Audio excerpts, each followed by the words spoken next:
Batman halkı yıllardır bu yolun çilesini çekiyor. Defalardır bu yolun sıkıntısını, yetersizliğini, bozukluğunu, kazalara sebebiyet verdiğini defalarca dile getirdik.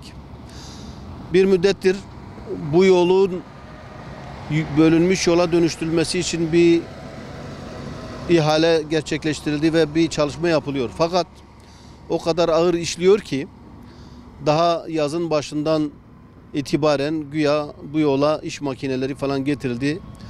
İşte çalışmaya başlanıldı. Fakat işte Kasım ayına girdik. Önümüz yağmur mevsimi, kış ve hala bu yol yarılanmış bile değil. Bu yolun yarısı bile yapılmış değil. Şu anda bir şeritten trafiğe yol verilmiş, araçlara yol verilmiş fakat zemin o kadar bozuk ki araçlar yürümekte zorlanıyor. Ve burada ciddi bir trafik yoğunluğu da yaşanıyor. Adeta bu yol sürücülere eziyete dönüştürülmüş, işkenceye dönüştürülmüş.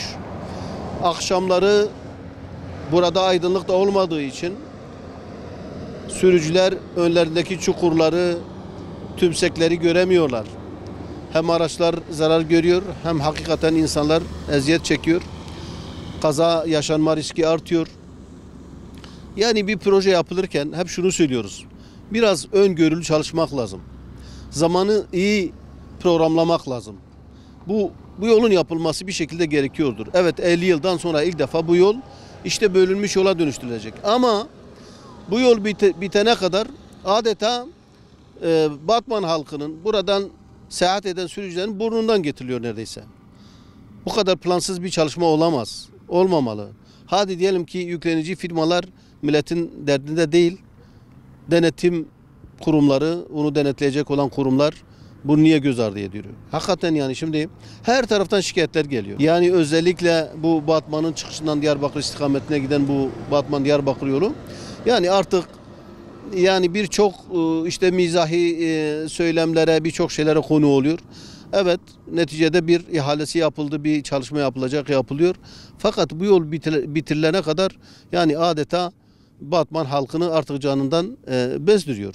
Böyle bir uygulama olamaz yani. Böyle bir denetimsizlik, böyle bir başıboşluk olamaz. Defalarca bu yolun sıkıntısını dile getirdik. Tekraren vurguluyorum, tekrar dile getiriyoruz. Yani bir an önce bu yolun bitirilmesine çalışılması lazım. Bakın yağmur mevsimi geliyor. Yağmur, çamur artık bundan sonra ve bu bozuk yol gerçekten halkımıza eziyet veriyor, sürücülere eziyet veriyor. Bir an önce burada gerekli tedbirlerin alınıp bu yolun bitirilmesine çalışılması lazım. Yol bitirilinceye kadar rahat bir trafiğin akışı için tedbir geliştirsin. Gerek aydınlatma bakımından gerekse de zeminin, satığın düzeltilmesi açısından bir girişimin olması lazım.